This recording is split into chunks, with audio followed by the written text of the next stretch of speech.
Hey everybody, me, Ed here. Check this out. Tell me that doesn't look good for power drum brakes. Now, let me tell you, go ahead and pop that hood so we can show the master cylinder. Look at that. Talk about very, very nicely done. All good. I know that's tough. That's a heavy hood too. It's got the insulation in there still.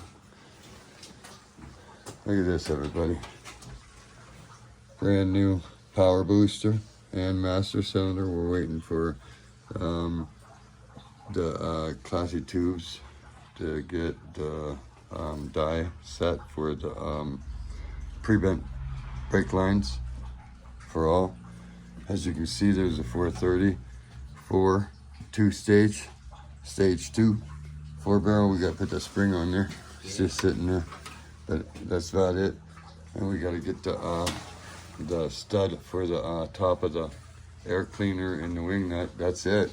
To top this off, it's got a brand new radiator, brand new carburetor, brand new coil, brand new distributor, brand new alternator, brand new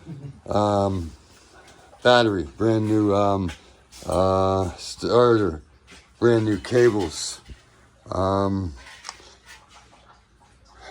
refreshing a lot of stuff, just about brand new everything. We'll come over here. Look at these brakes right here. Look at this. Look at this, everybody. Let me tell you. Talk about clean precision work this guy does right here. He's the guy running around in the shop doing it when I cannot.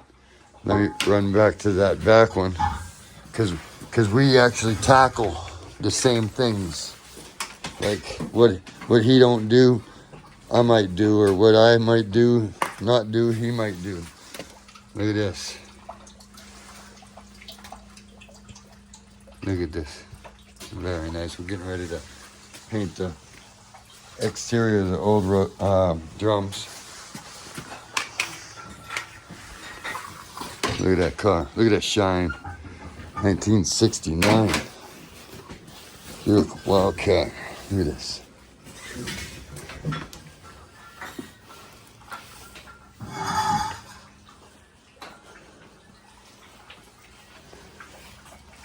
Look at this. Right now we're draining the tank, as we cannot get that tank, and we're refurbishing the tank, and all it is vinegar and water coming out of the tank. That's it, vinegar. And you see what we got going on. Here's the tires all right here, brand new, ready to go on the Wildcat, because we couldn't find Power Cats. But we got them, and they'll be nice on there. Till next time, please like, share, and subscribe. The pro you need to know. God bless.